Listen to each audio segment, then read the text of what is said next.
The heart of really what we come to do well is understand our clients. Understanding what the needs of the family are. Help them make some decisions. Preparing the next generation for what's to come. Being on a first name basis, getting to know their stories. Working through their questions, their concerns, and figuring out the solution that's best. They trust us enough to come in and help them solve that. You really feel at the end of the day when you add value, there's a great sense of accomplishment and reward. Henry David Thoreau once said, "It's not what you look at that matters, it's what you see." In managing wealth, there's an awful lot to look at.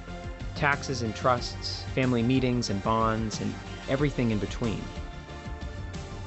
It's why we rely on those who know each of these fields so deeply that they can see where others are merely looking, who can focus on what's best for clients over generations.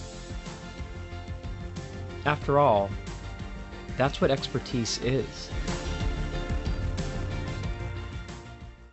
My Racehorse has opened up a door for people that felt like that door would have never been opened for them. We can all be owners and we can all get that excitement. You can meet your horse through the different experiences and all of the events that My Racehorse puts together. You get that hands-on connection. Whether you have $50 or $500, everyone that joins My Racehorse gets that experience of a lifetime. I love My Racehorse. Let's go.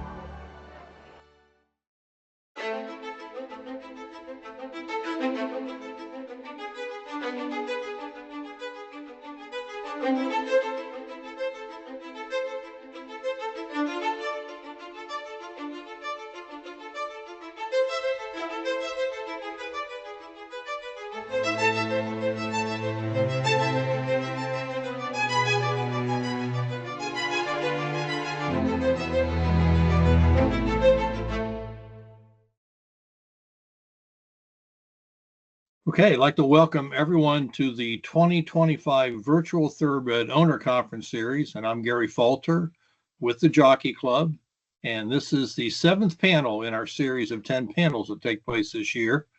And you'll find our full schedule on our website, ownerview.com, where we have the dates and the times for each of the monthly webinars. And today's panel topic is women in thoroughbred racing. And as the panel progresses, please feel free to use the Q&A feature on your Microsoft Teams screen to submit questions about the topics we're going over. And at the end of the session, we'll try to get to as many questions as time allows. And before we get started, I'd like to take a moment to recognize our sponsors, starting with our presenting sponsors. And that would be Bessemer Trust. I believe you saw their ad, Keeneland, and Stoll Keenan Ogden. And our panel sponsors today are Lady Sheila Stable, My Racehorse, I believe you saw their ads at the beginning, and the Q&A sponsor is West Point Thoroughbreds. A sincere thank you to all the sponsors for their continued support of thoroughbred ownership and of the webinar series. So thank you very much, sponsors.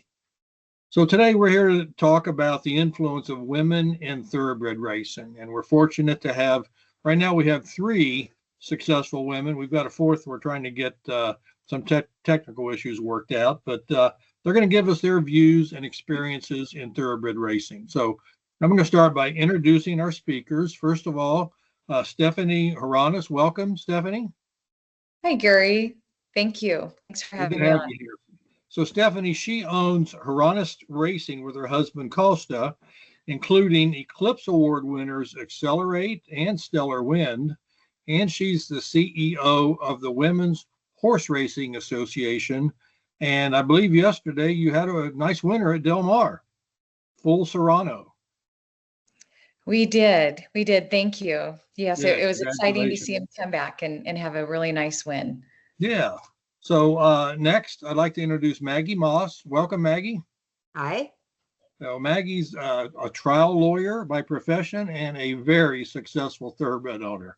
And I underline very on that because her horses have won over 2,400 races and more than $55 million, including Grade 1 winners, So Many Ways, and Big World. So when I say very successful, those numbers prove that. So welcome, Maggie. Thank you, Gary. And next is Caitlin Ward. Hi, Caitlin. Hey, Gary. How are you? Good, good. So Caitlin is the Director of Strategic Partnerships with My Racehorse. She grew up in horse racing, and she is also currently a thoroughbred owner. In fact, her horse, Lenaloo, ran at Royal Ascot this year and ran third, which is a great accomplishment. Yeah, we're proud of her. Yeah, for sure. And Sheila Rosenblum is, we're trying to get her on board. We just have some technical difficulties. And then when Sheila comes on board, I'll introduce you guys to her. So to get things started, I'd like to recognize, there's a number of women who have been very successful in racing. Mary Lou Whitney, Triple Crown Secretariat winner, Penny Chenery, Patrice Wolfson also owned a Triple Crown winner, Affirmed, and Beverly Lewis owned Silver Charm and Charismatic, both Derby winners. So many, many successful women in racing. And all these ladies they've raced at the highest levels in our sport that have made a lasting impact on our industry. So we're going to talk about that today. So I'm going to run through some questions, and some will be specific to each speaker, and each of you might just chime in on. So the first question I'm going to ask is, can you let the audience know how you got started as a thoroughbred owner? And did any of the women that I mentioned or any other women have any influence or impact on you? So why don't we start with Maggie? Maggie, how'd you get started in all this? Well, thank you, Gary. It's an honor to be a presenter today. I grew up in the hunter jumper world like a lot of women and loved horses, did pony club, did the show horses, went into the law. And really one day I just went with a girlfriend to a racetrack at Prairie Meadows, where I live here in Iowa. And I just really fell in love with the game. I asked someone what it would cost to own a racehorse. I had judged a lot of horse shows, so I marked in my program, who had what I thought were the best turned out horses, and walked right down to this trainer and said, what would it cost to own a racehorse? And he claimed one at Oaklawn, and that horse, Apex, still has the track record here at Prairie Meadows. Oh, wow. Okay. A good start. Okay. Stephanie, how'd you get started? And did any of those women have any impact on your decision to get into racing? As I started to spend more time in the sport, they definitely did. But for me, being engaged with horse racing was not on my 10-year vision board.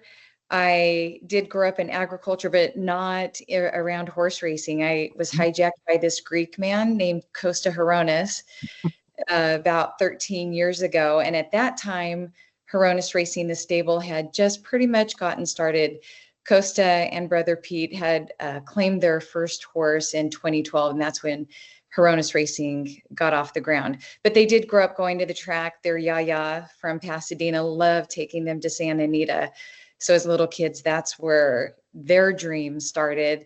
And then for Costa and I, once we were married and he had me completely committed, and we started to spend more time at the track. It didn't take a lot of our weekends at that time, and slowly it evolved, and we were very fortunate and blessed with some of the horses that came into our stable, and so we were able to grow the stable pretty quickly. So what started out as a weekend here and there became every weekend, and then from there getting engaged with a barn more. And for me, because I'm a curious person, and especially in environments that I'm spending a lot of time, I want to understand, like, how does it all work? And it was completely fascinating being new to horse racing and to see so many different aspects and different micro industries or industries that all converge to make horse racing go. And I completely got absolutely smitten and hooked, and stepped out of education as a family resource center director and counselor, and fully engaged in, and especially because now this really is a second business for us in addition to the farming. So it's important to us to be engaged, like with serving on boards and really understanding how the industry operates, because we're investing a lot of our time and resources and overall our care and passion. So yes, the women that I've gotten to learn about, like Mary Lou Whitney, the women who are here on your call, like they've all been very inspiring and provide a great they're great mentors even from a distance. Okay, good. So Caitlin mentioned in the introduction you grew up in horse racing. So talk about that. Yeah, I was very lucky. I grew up in Ocala, Florida. My parents have Wavertree stables. They're pin hookers, which I always joke when I was in second grade and we had, career day, what do your parents do? And you go in and say, oh, my parents are pin hookers. It's kind of it gets a lot of sideways glances without explaining it. But yeah, no, I grew up around it, but I was really, really focused on swimming. I was a competitive swimmer all through college, and I worked the sales for my dad, just running, cards and that kind of thing. But I never really envisioned myself, being in horse racing. I thought that it would be really hard since I wasn't riding or I wasn't in the barn. I didn't know what my, entry point would be.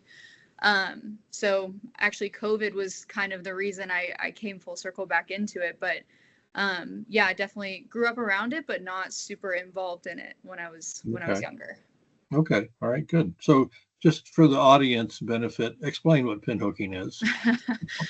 So basically my parents, they buy yearlings and sell them at the 2-year-old sale. So I always just say it's like flipping a house. You pretty much have it for 6 months and you're kind of looking to make a profit on it. So we're taking them from being, kids in high school through college and then hopefully getting them to the pros. So okay, very good. All right. So, there's a lot of alphabet soup organizations in our industry, but up until a short time ago, there really wasn't any dedicated and focused on women in racing. So, Stephanie, can you talk about the Horse Racing Women's Association, HRWA, its purpose, and the various summits that take place throughout the year? Yeah, thank you, Gary. I'm looking forward to it. I'm excited to be able to share about our fast-growing women's association.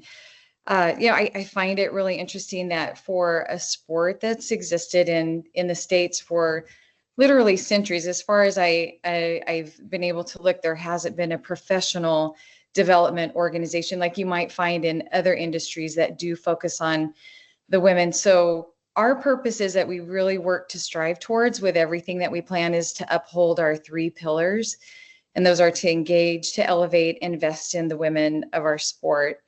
And we really want to be a professional development organization that shines the spotlight on the incredible women from all aspects of the sport that do very important work and are pretty much equal in numbers from what we understand is to the men, if not even more so.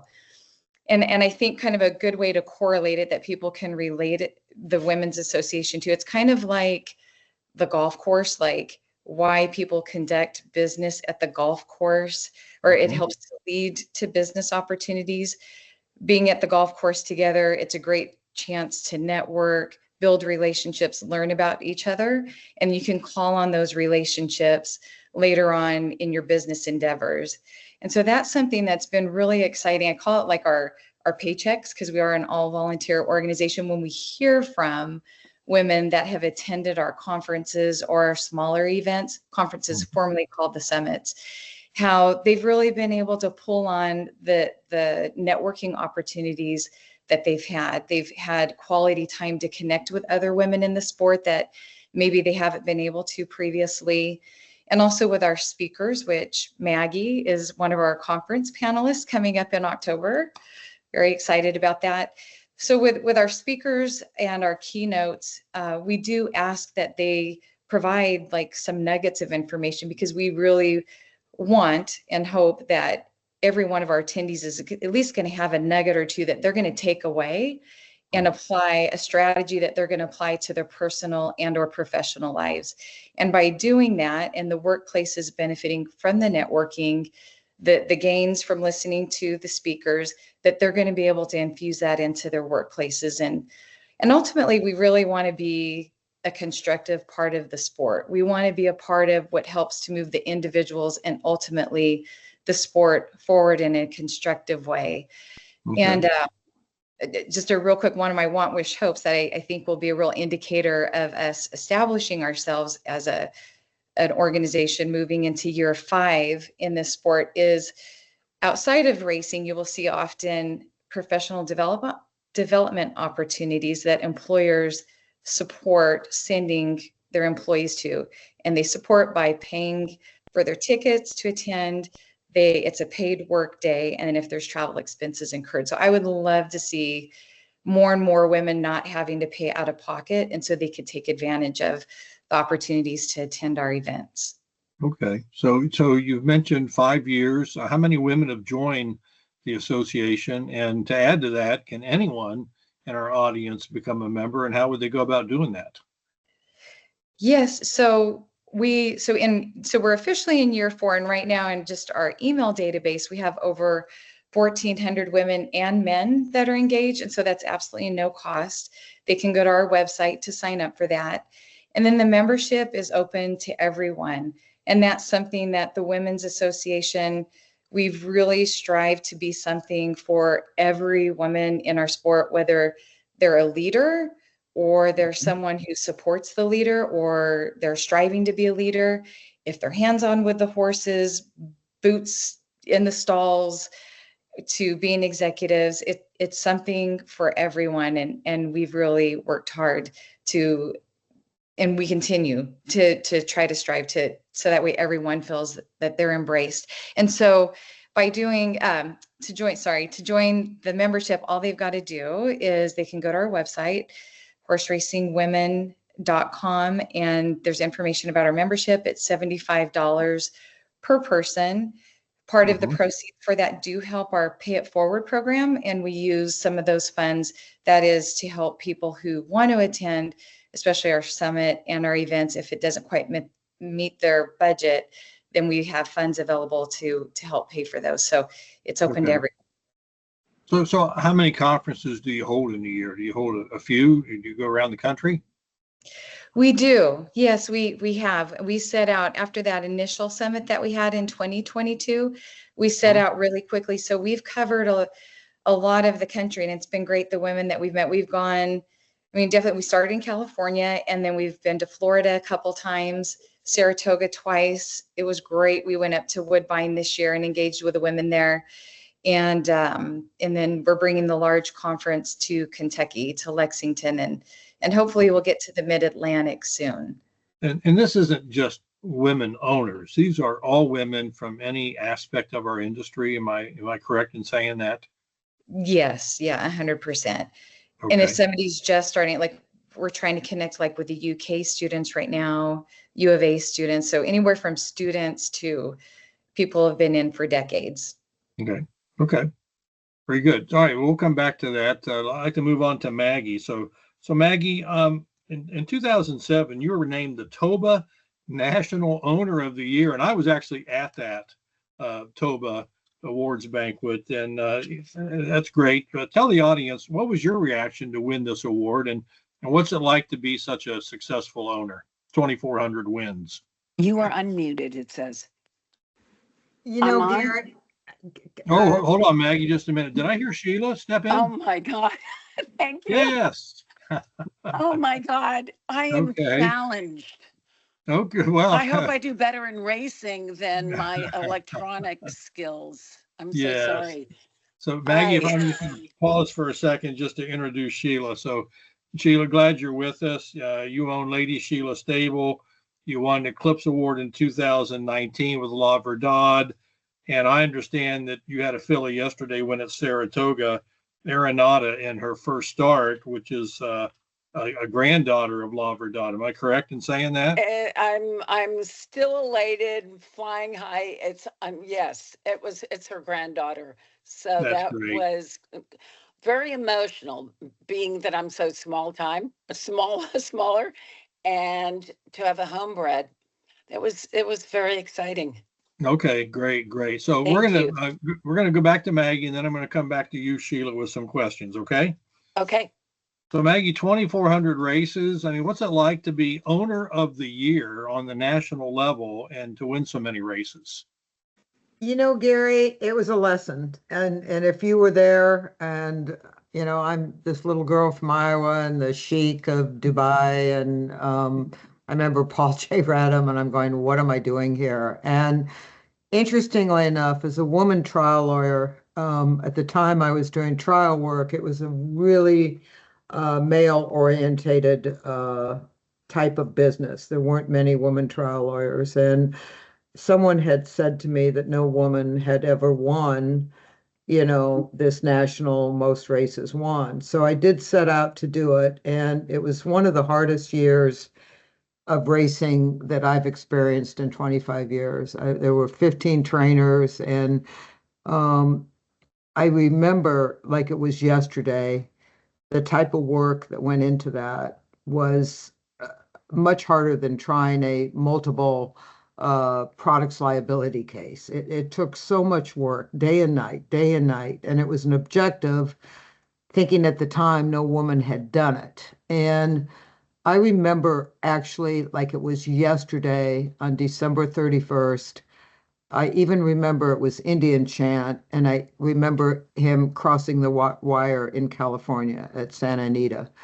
And I don't think I've ever really been as exhausted and exhilarated. But what's interesting about that, as an owner that's done this for a long time, from just about coast to coast, every level, way too many trainers, I have learned that it was about that time, the same time, I received a call in my law office about a horse I used to own that was at an auction. So it was so exhilarating, but I learned that having horses or using horses for national prominence or national notoriety was not something I ever wanted to do again. So it was exhilarating, and I remember that banquet. I about passed out, and I'm really glad I did it because it taught me a lesson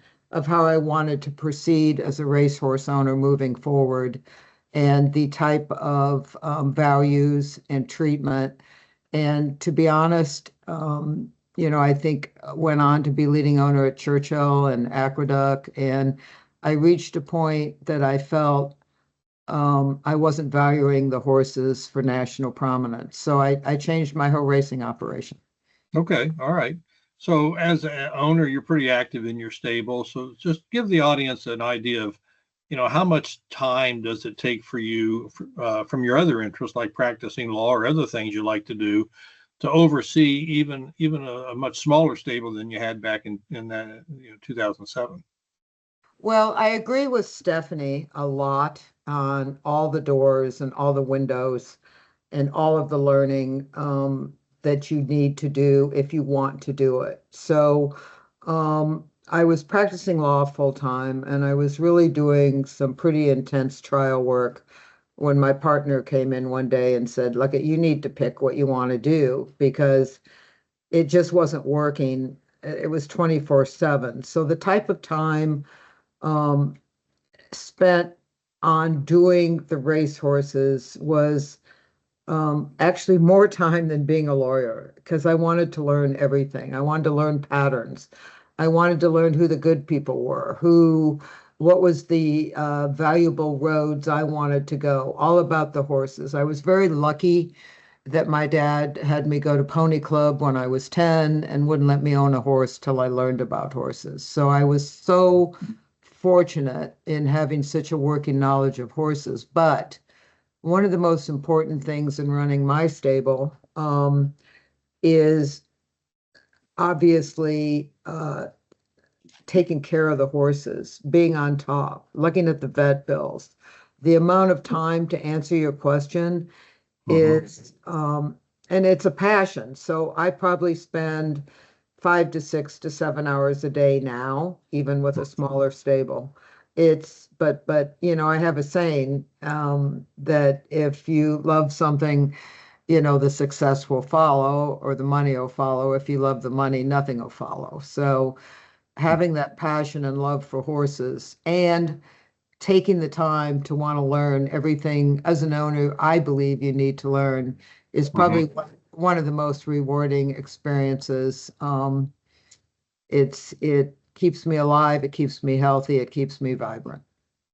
So often when somebody new comes into the business, one of the first questions they ask is, what happens to my horse when its racing career is over? So Maggie, Well, why don't you start off the conversation? Because I'd like to get everyone's thoughts on aftercare once a horse is retired from racing and the importance of that. So, Maggie, why don't you start, and then let's just go around and give everybody an opportunity to talk about that, because it is important, and newcomers need to understand that there are options. Thank you, Gary. It's my number one. It's my number one thing I work the hardest on. I represent a lot of nonprofits. I give a lot of free time, but one of the things you talked about is surveys of why women get involved in racing versus men.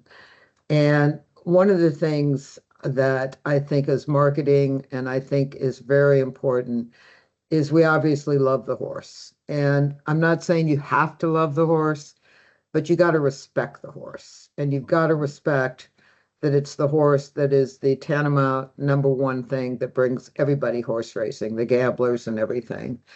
As far as aftercare, I've had to learn as I've gone along. I can say that knowing everything I thought I knew about horses and racing was nothing until I got into veterinarians, different trainers, different practices, auctions, the claiming game. I mean, there's so many things that need to be learned to take care of your horse. It's my opinion as an owner that if you're not paying attention to the soundness of your horse, to your vet bills, to your communication with your trainer to know everything to protect your horse, that maybe you're in the wrong business. I believe very strongly that we have all types of resources, not enough money. We're all working on that now. But it is your responsibility. May you breed a horse, own a horse, that you must make sure you have a good home for that horse. What does that mean? I talk to people weekly. I gave my horse to someone that came through the barn. Somebody came through and said they were going to use my horse as a barrel horse. It is your job to find responsible people, 501(c)s, or people you know, or word of mouth, before you ever get rid of your horse. Get rid of sounded horrible, and I'm sorry. Before you decide what are the proper placement of your horse. Aftercare to me is, and you shouldn't ask me this because I live and die aftercare. But there are avenues, and I really, when this is over, and I know you're going to give folks, my email, I will answer anything about what folks can do with their horses or how to make it a better world. Okay, appreciate that. Sheila, let's bring you in on the conversation. So you've got a lot of good horses. So what are your thoughts on the whole post-racing career on horses? It's massively important about that. And it's very interesting to have all women, and we are probably a lot more compassionate and mindful of the emotional part of the horses. I get attached. I know I was taught do not, and I thought with Labrador and Hot City Girl, and I have a handful that were extremely successful, and I had no knowledge of racing before I got into this. And a major part of it was wondering what I would do when their careers were over, whether they have a short lifespan as a racehorse or longer. And I've run the gamut of trying to retrain them, not me personally, into personal riding horses that if I wouldn't have a child on one of my horses, I don't want to do that. If they weren't a calmer, my luck has been the geldings were generally a little calmer, but I'm all for therapy and trying to retrain them for therapy horses or off the track.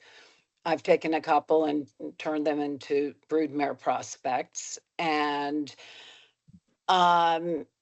I think that most of the women at a certain level in the business, and hopefully everyone and anyone, has the future of the horse on their mind, because we know what can happen. Like I have not had great luck with, I generally don't like to go put them into claimers. For me personally, I just, it's a huge business. It can be, I have done it, and I don't like seeing them race that often. So when they come up on my virtual stable, Equibase, it breaks my heart if I see their name too often. And that's why generally I'd rather give it to an aftercare program. So I've had on the job experience in a lot of areas in a rough way.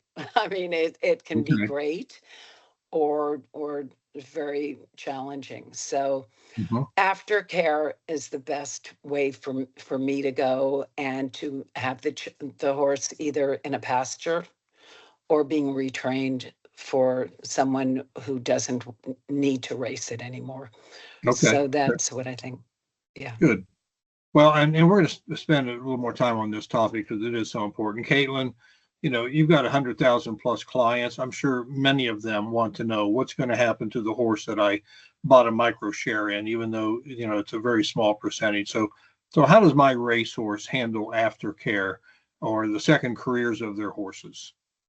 Yeah, no, it's a great question, and it's something that I'm very proud to talk about. I cannot take any credit for starting the program that we have at my racehorse, but 2 women in my office, they got together and they were like, it's our duty and it's our responsibility to these horses that we make sure that no matter where they end up, we are kind of their last stop before they go on to their next journey. So obviously, I think at the height of, you know, my racehorse, we had about, 80 horses in training at one point. So you're running in a variety of different races, whether it's claimers, stakes races, anything in between. So horses do get claimed off of us, but we started our Retail with a Purpose, which is an online silent auction that anyone can go to. We kind of lean on people in the industry, whether it's experiential things. When, Mr. Lucas was alive, he was so gracious with his time with aftercare. So we would auction off mornings with Wayne, and you just get to, go around with Mr. Lucas all morning, and that would bring in some funds, and we put it into a big pot. With that pot, if we see that a horse has dropped down into a lower claiming, they've run a few times, we get in touch with the trainer, say, hey, how's this one doing? And every claiming trainer we've ever spoken to, they're so willing to kind of let us know where that horse is at in their career. We'll either go ahead and, buy the horse off of the trainer, or we wait for them to, we'll go ahead, we'll put our names in, claim the horse back, and then we'll put it into, a second stride or new vocations, things like that. So we're really trying to, take care of the horses that we've had in our own stable. And then, at the end of the month, if we have some extra funds left over, we make donations to different aftercare facilities. But it's been really rewarding to see horses that we bought from the sales, and raced, and everyone enjoyed, their journey with them. We can make sure that they do have, what they deserve when they're finished racing. Okay, very good. Stephanie, so it sounds like it's really the owner's responsibility to have a plan for these horses' post-racing career. It definitely is. I think having your resources in order before you even purchase a horse is important.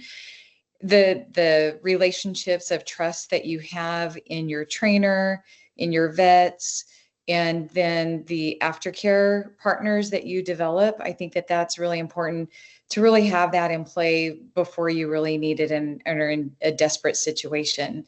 Like for us, we lean into John Sadler, our trainer, very much. And then we do have our horses when they are on a non-medical layup, just relaxing time. They're up at Legacy Ranch in Lodi, and they're fantastic, like helping us to discern if a horse is ready to retire, and they help with placement. And then also when a horse, like because of medical needs, that we decide that they're done racing up at Trifecta or down here in the Del Mar area, Trifecta with Dr. Potenza. So those are our real resources that we lean into. And we all have a very close understanding how important safe placement is to us for the horses. We're all very much aligned with that philosophy. in California too, we have Win Place Home as a place that I respect very much. And depending on what the needs are, the potential of the horse, that might determine if they go there. And we have Karma. So again, having those relationships built ahead of time before you need to call on them are really important. I think it could be really interesting for the industry to have an aftercare summit where you bring the major stakeholders across the country to the table to talk about this. I think it's one of the most important aspects of racing. Great point. Great point. And I've heard this said many times before, and it's worth repeating how important it is to know when to say when. Absolutely. Know when to say it's time to retire that horse and move on to the second career. So, okay, great conversation. So Sheila, I'd like to come back to you. So what's it like for your partners, and I'm assuming they're all or mostly women, to win a race at Saratoga or any racetrack, and you just won one yesterday at Saratoga. So what is that experience like? Truthfully, whether it's a woman or a man, there is such an exciting exhilaration about winning yesterday was a first-time starter. And well, the Breeders' Cup, there's a passion when you love this sport. And I think all of us would agree that to have friends and it doesn't have to be a woman.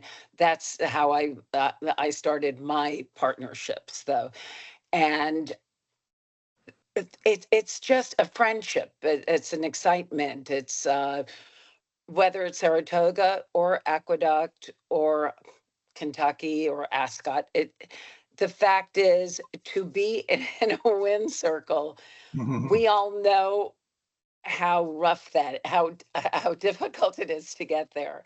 So to see my friends and people around me enjoy it's just an exciting moment. And it's a pretty incredible feeling when you're there.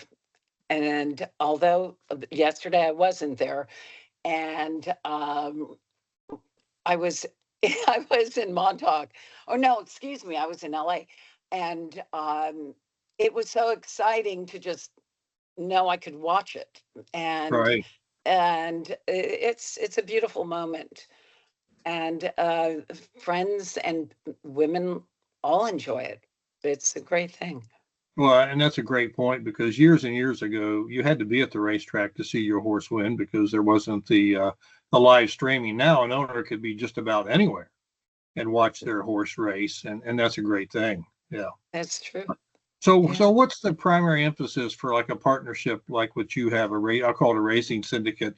Is it the social aspect of your partners getting together, or is it the competition of the sport, winning races, or really all of the above? I mean, what's for me? Is that directed? Yeah, it's all the above. I would say it is it's not always the love. I have partners that don't know what a horse is. So where I said they have 4 legs, they're athletic, they're gorgeous, and they learn something about it. And it's bringing new people into what those of us that are passionate about it like. And sometimes it's taking an absolute raw novice to have the excitement to go. Like in New York, we thank God Belmont will eventually open. My horses love Aqueduct, but I must say it's not, and anyone who's listening would probably agree, it's not exactly a pretty track. And whether my horses like it or not, it's not an inviting place to bring a lot of guests. And I think we need to learn. I mean, I'm so involved in New York breds, and that seems to be my little niche, that I'm about New York racing. And it definitely, we could use a little knowledge from places like Kentucky, Ascot, like how to make something inviting so I could bring those people as my guests and enjoy it. And we need some help here. Well, and the new unveiling of Belmont Park next year will be something to watch. And of course, Churchill's done a lot, and Keeneland, Woodbine, and of course the Pimlico's, rebuilding. So I believe here in the U.S. we're going to see more and more of that, where the racetracks are very inviting. Yes. So Caitlin, you've been real patient, so I'd like to jump over to you with a couple questions. So you're the director of partnerships with My Racehorse. So give us an idea of how many women are partners in My Racehorse, and what is your role? I mean, there's 100,000 plus microshare owners. Talk about your role and what you can share with us.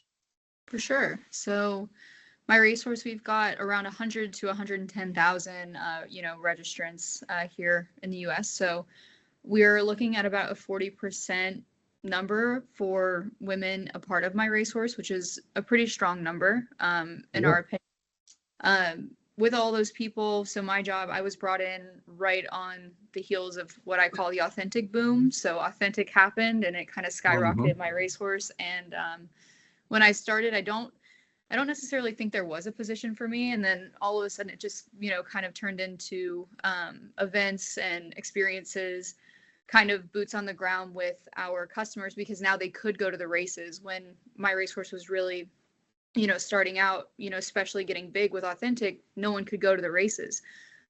So when I came into the scene in 2021, we were dealing with, there's 100 people that want to come into the paddock for this horse. How are we going to, start dealing with that? So with my boss, Michael Behrens, we were, able to kind of roadmap out what it looks like today for owners with My Racehorse, and just how you can experience it, because that's really what we try and market, My Racehorse as. It's experiencing ownership. It's experiencing, going to the races, going back into the barns, going to the farms, which is, in my opinion, some of, the best times and best parts of horse racing.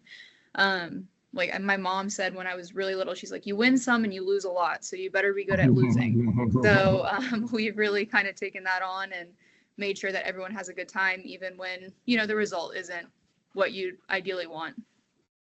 So if 40% of your members are women, so that's 40,000 plus, what are some of the main reasons those women have joined My Racehorse? Can you give any background on that?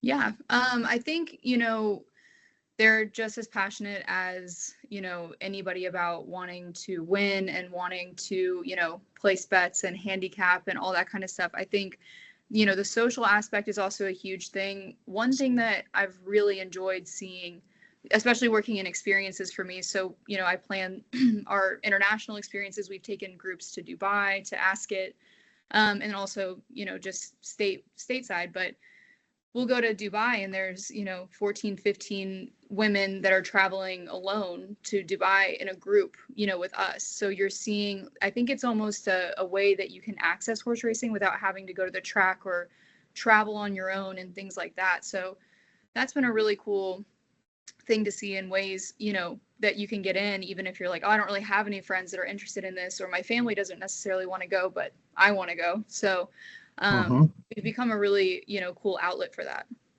Okay, great. So this year you and your owner, so your horse Lena Lou went to Royal Ascot to run in the Grade 2, the Group 2 Queen Anne Stake, and she ran a very respectable third. So what was that experience like for you to go to the Royal Ascot?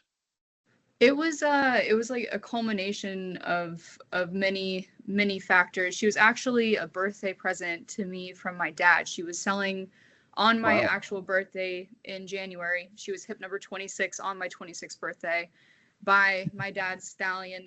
He called me, and he's not a real sentimental guy, and he's like, there are just so many signs. I'm like, did you fall down and hit your head? So we ended up getting her, and my best friend Andy Biancone, her dad is the trainer Patrick, and Andy's actually the main reason I got into horse racing. She was during COVID, I was kind of lost trying to figure out what to do. I was going to get my master's, and she was like, come out to Palm Meadows and hop on the pony with me. We'll have pony club on the weekend. Like, that's what we called it, pony club on the weekends. So I ponied Andy every weekend, and really just fell in love with being in the barn, being around the racehorses and that kind of thing. So for her dad to train, Lenny Lou, and be able to go over to Ascot, it was so special to have that with my parents, my best friend, my husband was there with me. It was the best. It was really exciting. Great. Oh, for sure.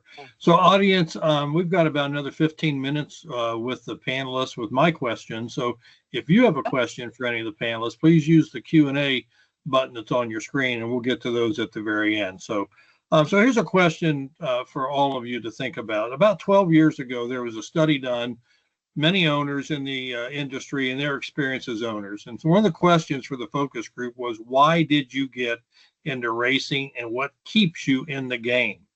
While there were a lot of answers, almost without exception, the women in the focus group said the love of the horse was their primary reason.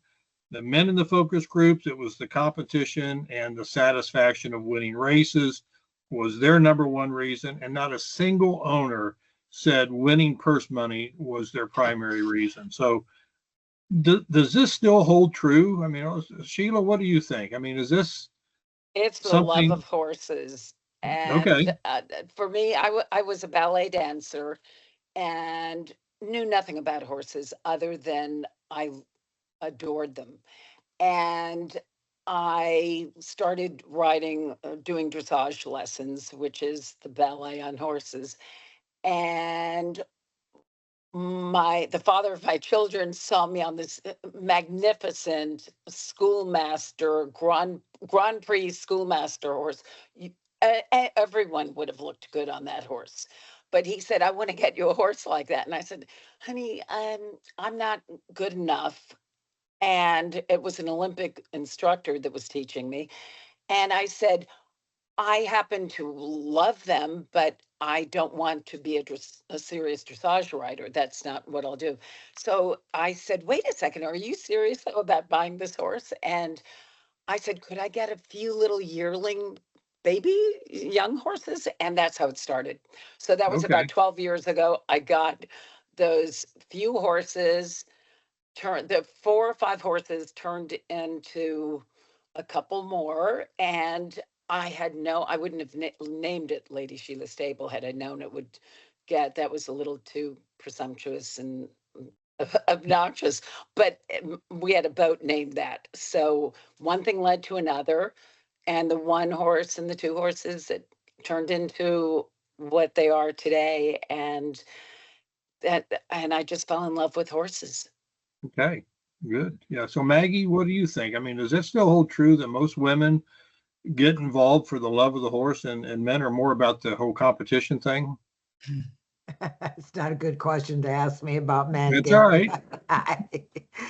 Look, I would like to take the time to say yes, obviously yes. I have, I love every animal.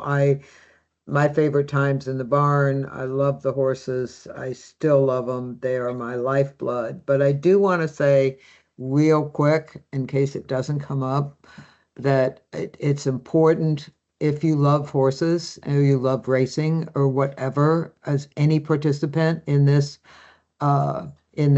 is I never for a second, I went to the University of Kentucky, I went to Keeneland, and I said, I can never afford this. I can never own racehorses. And I believe that 100%, that it was a sport that I could never be involved in.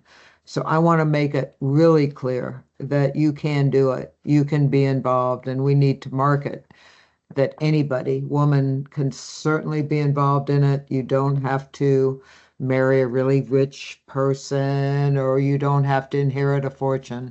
I never thought I could. And number 2, I want to say, yes, the love of the horses and the education. I talk to a lot of women every year that have just picked the wrong person to buy horses or the wrong trainer. And I want to stay in the business to make sure we can bring people in and do it right with the right advice. All right.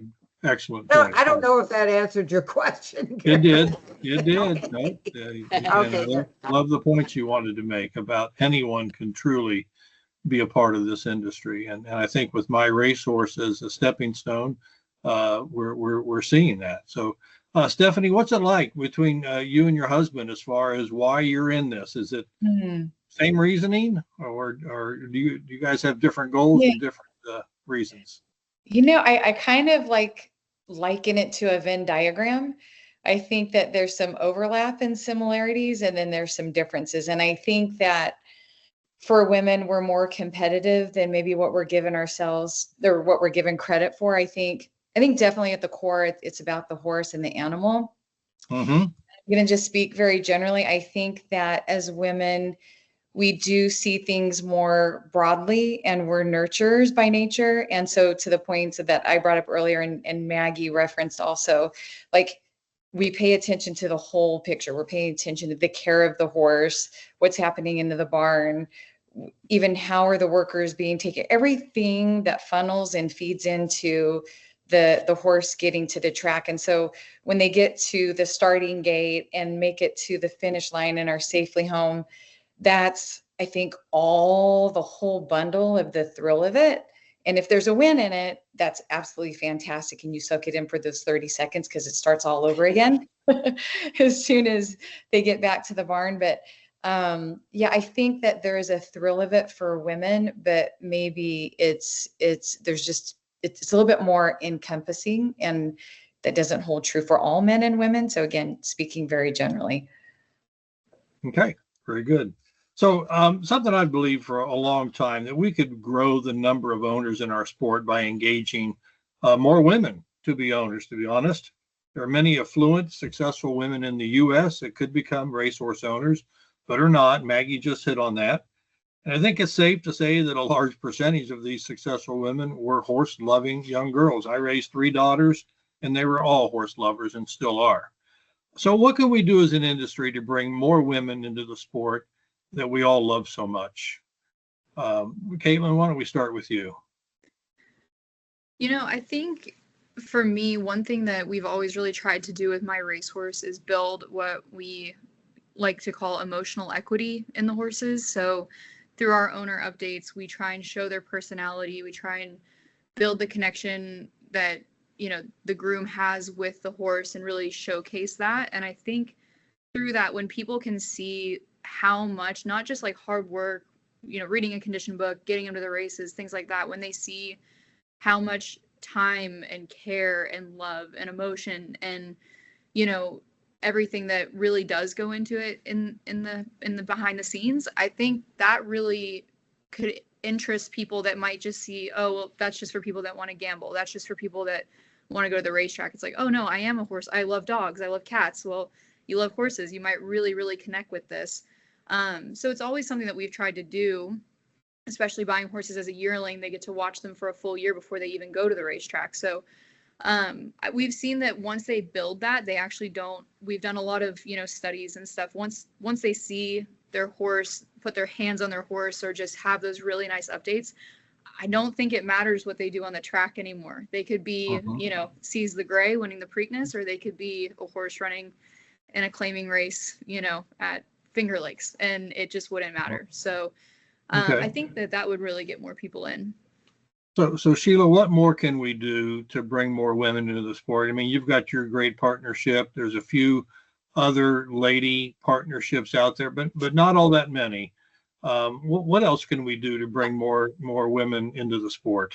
I think we have to make it more inviting and use the format of successful places, race facilities that actually work, and to make it a place that families are more family oriented, more user friendly, to involve women, I mean, people in general, is really about the friendship aspect, I think. And yeah, I don't think we're going there saying we're going to win this race. We've all been there, where the favorite, which could have been yours, comes in dead last and got bumped at the gate or something. So I think it's about making it user friendly, taking a beautiful format that is inviting and just a little more charming. Use the Saratogas as ideas of making it, people just want to be together and making it fun. Okay. Yeah. Stephanie, you got the Horse Racing Women's Association. talk about how we can get more women involved in racing, especially ownership. Yeah, I definitely, with the Women's Association, it's been fantastic with how we've gone to other states. And I've had the opportunity to meet a lot of women from each of those states who are owners, breeders. And it's really impressive how many of them that are out there. New York, I think the women they're so tenacious and such a tight group, and strong in Kentucky, and I mean, everywhere, devoted, dedicated in each state. And with that, I think that there is something for everyone that would align with a person's philosophies. So if you want to do the micro shares, like with My Racehorse, and that be a conduit to connecting with the women in that group and hearing what Caitlin has just shared, it sounds like that organization that they really strive to pull the women together if that's what they're seeking. And I know, like, well, and Lady Sheila, then she has her special operation that she's doing. I've got to meet Michelle with Brown Road Racing. I think she has a real nice niche program up there with really educating the women. Alexa Zepp with Haphazard. I mean, there's quite a few that are really bubbling up, and Kitty Day's starting a really cool group too that all women. So there's a lot of women out there. I think it's taking the time to reach out and to learn more about them, and to make sure that it aligns with a person's interests, with their philosophy of the horse care and training and even the aftercare part of it. But I do think that it could be helpful, because our sport can, even if whether you're on the outside or the inside, it can really bring on such a sense of exclusive and elusiveness that I think it would be beneficial for us to figure out a way to have like a better conduit to kind of like funnel through. If it's an organization coming to our women's, if you really want to connect with women, come to our events, sign up for our membership, and then you can network that way. That's a fantastic, safe space to really go into something new. But also finding owners that are out there that are willing to spend a little time with. It doesn't have to be super extensive, but maybe a 20-minute phone call with somebody that has questions. Or it could be something more formal along the lines of, comparable to what Amplify Racing is as a mentorship program. That's more expensive, something along that spectrum. I mean, I think that could be, I think something really helpful as another avenue to help bring people in. You think owners would be willing to be mentors to newcomers? I think there's some that are, and then to even find out, like, well, how much time are you willing to give? Are you willing to, like, maybe once every 6 months have a 15 to 20-minute phone call with someone just to answer their questions? I mean, sometimes it's just a matter of feeling like when you're wanting to take that step in, whether it's in the partnerships or individual ownership, you can feel like you're just like going out into these giant waters, tiny, tiny fish in a big pond. And it happened with Costa, and he still talks about it to this day, how after he claimed his first horse, love of the track, grew up going, had no idea he could ever be with John Sadler and own a horse. After he got his claim, there were some different people at the track he tried to like connect with, and like, hi, I've got a horse. And he was completely just like, who are you? And so he had no idea how to make those connections. And so that's why it's important to him, to us, to the family. Like, if there's someone that wants to have a conversation, if we're walking to the paddock or something, unless there appear to be a safety risk, we stop and talk to them. Or if somehow somebody gets, one of our phone numbers, we'll make sure that we talk to them. I mean, could it be done every single day? Probably not. But I think that there are people out there that are willing to whittle off some time, and I think a little bit could go a long ways. Okay. All right. So final question, then we're going to get to the audience question. So what advice would you give to any woman, or even any person, any man or woman wanting to become an owner, or if they want to shift their career into the thoroughbred industry? So what would you advise somebody, Maggie? Well, I sure agree with Stephanie as to the initial entrance into racing. It's again, the perception might keep people from coming in. What I would advise is overall, I would advise a much better marketing scheme, by the way. And for anyone that hasn't been to Lexington in October, I highly recommend they come to the conference that Stephanie's putting on, because it's so magnificent, Lexington. It's a wonderful conference to really meet a lot of people. Gary, I think we have to we have to do a better job and I'm going into marketing and not really answering how does someone get into racing. Someone gets into racing by contacting, going to the track, contacting people, understanding that they can get in it.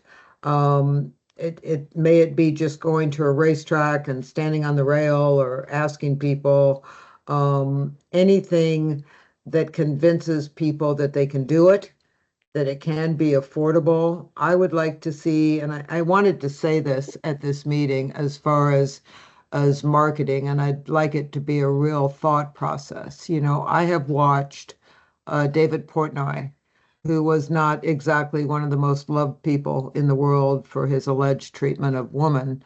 And I watched him rescue a dog called Miss Peaches. And I'd never heard of David Portnoy in Barstool Sports. And he's become a national magnet for people into his business and rescuing dogs. So I've always had this idea of watching him, which has been, I didn't know who he was till Miss Peaches. And that dealt with an animal rescue. And the more we can do to show the Herculean rescue of so many thoroughbreds and what we do to take care of them, that is going to bring people in drives into our industry. I remember a case where there was a baby death and there was a puppy mill in Iowa. I was doing the puppy mill case. Everybody was interested, sadly, in that case, and it brought so much relief to our puppy mill situation in Iowa. So I do want to say we got to stay focused on the care of these horses and nationally try to market that. That's going to bring a lot of people into our industry and want to be a part of it. Okay, all very well put. Sheila, any advice you would give to somebody starting off? Do your homework, learn about trainers, learn about what works, a little bit about corruption and doing the right thing. And I think those of us who've been in it for a while have had a lot of wonderful experiences and a lot of not so good. Meet the trainers, meet the people that you want to emulate. Try to make a phone call. The more work and the more preparation and going out there and having an open mind and understanding that they're very delicate creatures, and try to do the right thing and worry about the soundness of the horse, not just the next race. And I think we're a lot of people are in a good place, but it's the homework beforehand and the meeting the male, female trainers. I happen to have surrounded myself with a number of females, but it's not always the biggest trainer or the biggest name that is the one that is going to teach someone. So make sure that the trainer or the people around you have the time and conscientiousness to show you. I was very lucky with Linda Rice, where yeah, I mean, she sort of took me under her wing, babysat me, and I made a lot of mistakes, but I decided you've got to trust some of the people. Put your team together. It's got to be a good team. Good. Okay. Good advice. Stephanie, any advice for a newcomer? Yeah, I definitely are echoing everything that Maggie and Sheila both have said. I think the homework is huge. Building the trusting relationships. I think being patient and taking your time is really important. Don't be in a rush. I mean, there's some people that are like, I want to be in the Kentucky Derby. Well, okay, enjoy it and go and watch. But that shouldn't be the everything, the prize that your eyes are on. There's so much more to the sport, and ultimately at the core of it, like we've been talking about, I mean, is the horse. I do encourage people, and Maggie, thanks for bringing up about the conference in October. We have women coming from all aspects of the sport. I mean, there's from the legal side to vets to Cherie's going to be there, the trainer. I mean, it's a whole broad group of attendees, and we're going to have a couple of really good networking opportunities. So there's a really good chance to go up and have actual conversations with people that you might not be able to otherwise, like race days we're running and moving and in between races. So to really connect and have meaningful conversations, it's going to be a great opportunity. Okay. Yeah, I would agree with that. And October in Lexington, beautiful place. Tickets are selling quickly. Okay. So. Okay. Caitlin, how do you give advice to 100,000 plus members of My Racehorse? What advice do you guys give out to those folks? I think, kind of to go on what Stephanie was saying, like patience is really a virtue. Like we see it a lot. Everybody wants that instant gratification, and you have to understand that these aren't race cars. They're animals. So we're just listening to them. I think another thing we've really put a lot of focus on, which helps the ownership process, you'll see a lot of people coming in and they buy one share, and then the next time they buy 10 shares, and now they're buying 100 shares. They're educating themselves. They're seeing what they like, what they don't like, if they want horses to run on the East Coast, or they want to buy this New York bred because the New York bred purses are really nice, or they, just different things like that. I think we over explain, and the more that you can do that for people, it also makes them huge, ambassadors for the sport, and I think that's another thing as well. But I would just say patience and education. And if you can kind of get in with, this is going to sound like a plug, but I promise it isn't. I really mean this. If you can get in with something like My Racehorse, get your feet wet and, kind of see what it's all about, and then take your learnings on from there. That's always our goal. Yeah, no, and that's a fair plug, because that is a great way for people to get started. Absolutely. Okay. So I actually had a few more questions, but we've run out of time. So that wraps up our panel discussion. So now we're going to move into the Q&A session. And while I sort through the questions, we're going to hear from our Q&A sponsor, West Point Thoroughbreds, and I'll be right back.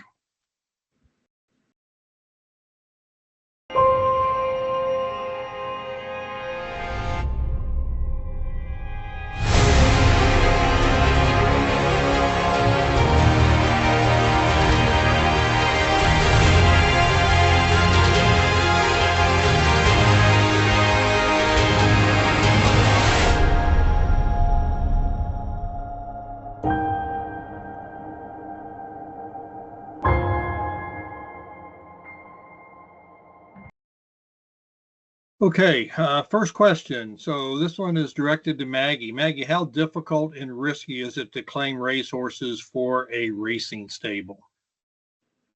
Well, that's a good question. It's not anymore. It used to be with HISA. Why is it changed? So what's changed? A lot has changed. Obviously, there's claiming horses. I've made it sort of my forte early on and developed some horses into stakes winners. It was very, very, it was a real gamble. It has changed considerably since HISA, which is the Horse Racing Integrity, HISA Safety Initiative. HISA is the federal government that's taken over racing, and they have passed new rules. And that, along with the state vets in California, particularly in Kentucky and in New York, it's not very risky anymore because of what they call the voided claim rule, which is vets looking at the horse afterwards. It's been used probably more than it should. You have protection of the state vets now. Claiming horses is something that maybe a lot of people look down on. I don't claim as many horses as I used to, but following patterns, watching replays, doing the type of work, trying to find a diamond in the rough that can be improved or be helped with the most minor things. It's a lot safer now due to the federal government and HISA and voided claims. So I don't find it For example, at Ellis Park, which is Kentucky, my trainer, Tom Amos, was in Saratoga. We didn't really have anyone at Ellis, but we felt very protected by very, very vigilant Kentucky state vets. And it's a lot safer to do now as long as you do your homework. Okay, good point. Good point. So here's a question. Do you prefer breeding the horses you race or buying your race horses at auction? So Sheila, why don't you start with that one? Maybe Stephanie could jump in too. In a smaller way, I've now done all of it. And the truth is, yesterday, to have a horse that one bred is so incredibly exciting that it was hard to explain it. I said to be there we know what can go wrong. To buy a yearling is to buy a 2-year-old. There's a reason a good 2-year-old that breezed well is so expensive, because to get to that 2-year-old sound element of making it as a racehorse is pretty incredible, and the odds are not always so much in one's favor. So I would say that the excitement of doing well is exciting no matter what. But there's another element that came into the equation about breeding the horse. So that it just so happened to be good timing for the question. Okay, yeah, sure. I would say exactly. that was an incredible thing to have a homebred. Okay, and Stephanie, for Hronis Racing, what's your preference, breeding to race or buying your horses?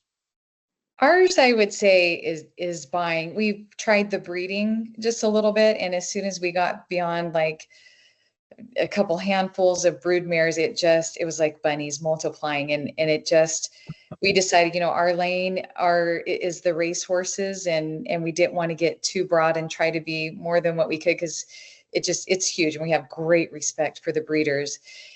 When we do see even something like an Accelerate baby, and hopefully soon the Flightline babies coming out. I mean, even though we didn't breed them, we are so excited to watch them. But for us, like with our purchasing, we do try to keep it very diversified between our purchases being varied ages of horses.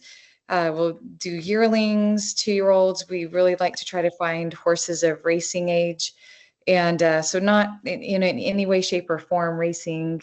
And when we did our little bit of breeding, we just don't want to put all our eggs in one basket. So stay diversified. Okay. All right. Next question. And I think this is directed to Caitlin. Caitlin, who is Edge Racing? You've heard of My Racehorse. Well, who is Edge Racing as it relates to that organization? So Edge Racing is our more traditional syndicate. If we have owners that are ready to take, the next step, or they're looking for larger ownership percentages, they can go to Edge. We also now have My Racehorse Advantage, which is still a securitized, piece of the horse, but now you're looking at less shares in it. Instead of having 10,000 shares, this horse might only have a couple thousand or 1,000 shares, and the prices are a little bit higher. So it's just a way to kind of, bite off a bigger chunk, have a different experience in the ownership game. But I can say from personal experience, whether you own 0.01% or you own, 30% of a horse, you're just as excited when they win. Oh, absolutely. Sure. Okay. All right. Next question. Do you ever make private purchases of racehorses instead of buying at auctions? So why don't we start with Maggie. Maggie, do you ever buy them privately, or do you find other means? Well, in today's world right now, so we're looking at today and how to get people involved, it should be said, you can privately purchase them, you can claim them, you can buy them as yearlings, you can go to the sales. Private purchases, yes. I've just bought 2 horses from Kerry Brogdon for my brother, and I have found my most I diversify. I buy yearlings, I buy 2-year-olds, I claim horses, and I buy horses privately. I don't breed horses anymore because I just can't be part of, I don't have that. So yes, private purchases can be anything from some horses that ran incredible numbers that are going to cost a lot of money, to horses that just might be better in a different zip code from New York or Kentucky or California. Okay, very good. So there are some horses in training that are available to purchase privately then, is what you're saying. Okay. Absolutely, yes. Okay, good to know. All right. So last question, because we're running out of time. How difficult it is to find a good, reliable trainer? Wow. And that's probably the most important decision an owner is going to make, is who's going to train your horses. So Stephanie, why don't we start with you? I mean, how important and how difficult is it to find a trainer that works for you? Yeah, it's kind of interesting how we got connected with John Sadler. It was by an usher named Tony, who's now retired at Santa Anita. Costa, his day at there's that day at the race, he and Brother Pete were there, and he turned to Pete and he said, "I'm going to buy a racehorse." And Brother Pete said, "You're crazy." And he's like, "No, I'm going." He's like, "It's time." And so he talked to Tony, the usher, and Tony said, "Don't talk to anyone. I'm going to line you up with some people." And so there were three that Tony put together for Costa, and the first meeting was with John, and Costa thought, like, there's no way he's going to take this farmer in. There's no way John Sadler. So it was an automatic connection between the two of them. So I think, like, for Costa, because he had been going to the track and he understood a lot of aspects about racing, sans, the actual ownership side with the vets and everything else that you incur. But he had a good idea of what he was looking for. And John's philosophy about the horses very much aligned with what he was looking for. So I think that that's really important. Again, the alignment of philosophies with the care of the horses and what your goals are as an owner, and which that's going to quickly evolve and be developed, the moment that you purchase your first horse. So taking time to, Costa really lucked out with the one, the first meeting. And for me, I'm glad that aligns. I do pay attention to the other people around that are training, and there's many fantastic ones. And there's some that I do see that I tell Costa, it's like, I'm glad you picked because I would not be here with you at the races and being involved, because I do trust John very much with his horsemanship, and all the staff at the barn, Juan Leva, his assistant. So that alignment makes racing even possible, or else, quite frankly, I wouldn't be engaged at this level. Okay. So Sheila, selecting a trainer, talk about that from your perspective. I would say one needs to know where he or she will ultimately want to race. And I started it in Kentucky, realized that I was about New York. And then I met all the important trainers in New York. One in particular, I did a roundabout way of choosing the trainer, then thinking, no, maybe I need to broaden my horizons and have a number of them. But if you're aligned with a thinking pattern of a trainer and have communication, that it was important to me. I knew that I was the type of person that would want to go to the barn and bring carrots and actually touch the horse. Not every trainer wants that. There were a number of big trainers that they didn't like that I was going to be hands-on. And that was important to me, to be able to communicate with your trainer. That's good to know. Very good point. So Maggie, talk about that communication with your trainer and the importance of it. Well, I wasn't as lucky as Stephanie. I again had said earlier in this that I've talked to, unfortunately, a lot of people that didn't make the right decision. So whether it's a lawyer, a doctor, a trainer, word of mouth, I'm not proud that I've been through a lot of trainers early on, but that was resultant of no communication, not having knowledge about my horse, not vet bills, the treatment of the horse. And so I think it is the number one most important thing you can do. It can't just be word of mouth. It's meeting with somebody. The vet bill thing is a huge thing. The communication, it might surprise people. My trainer is Tom Amos. He calls me every morning, whether I want him to or not. And one of the things, it's a 24-year relationship now. And Wow. it's God, I'm so old. Anyway, it's a 24-year relationship. And the criteria is real simple. That they have the knowledge to know about my horses. In other words, they have the ability to be able to tell me what I own. B, they have the ability to tell me the soundness level and their physical condition. Tom tells me everything about my horses. We talk football and baseball too. For being successful, you know, you're not going to sit here and say you don't want to be successful. But I've hit a home run with him, and I think those things are most important. If I've had some big trainers in this country, and I've had no communication. I didn't know where my horses were. That's not the way it's going to work for me. So insist that you have someone that knows your horses, will communicate with you, will take care of your horses, tell you when it's time not to run them, tell you when it's time to stop, and until you find that individual, don't do it. Okay. Well, I mean, the bottom line is you are the boss. You're paying the bills. So, Caitlin, you got a large stable there at My Racehorse. How do you guys go about selecting trainers, and does it always work well?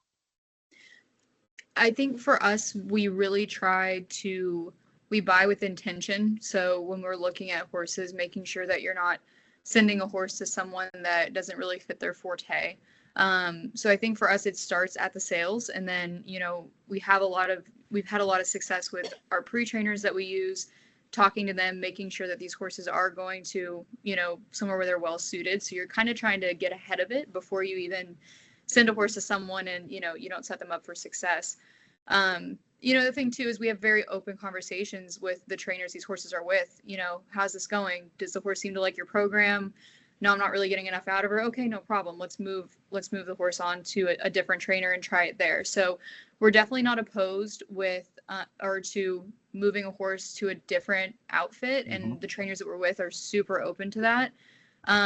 We'd rather do that than, you know, quit on them and think, oh, they're just no good. It's like, let's try somewhere else. Maybe they just want to go to a different home. But I do think that a lot of it is buying a horse that suits the trainer before, you know, you even get to that point.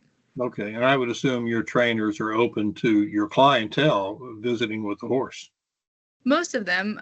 You know, I think for us, we kind of know everyone's different quirks. So some trainers are like, yeah, open door policy, come on in, the more the merrier. Others, hey, after training is a lot better, come in the afternoons. So just trying to, you know, figure them out. That was my job up in Saratoga when I first started. I was super wet behind the ears, and I was like, hey, I've got these people. They're like, no, come back later. Okay, see you in a little bit. So I think all to a certain extent, some more than others, but once they see how happy everyone is, they definitely try and do it more.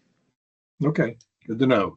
So that wraps up the Q&A. And if you have, audience, if you have any follow-up questions for today's speakers, you can use the email address that we're going to put up on the screen to contact any of them. And you don't have to speed write all their email addresses, because all of this is recorded, as you may know, and you can come back to the screen at any time once we put the recorded version up there and get their contact information. So I'd like to thank our panelists for your time, your insights.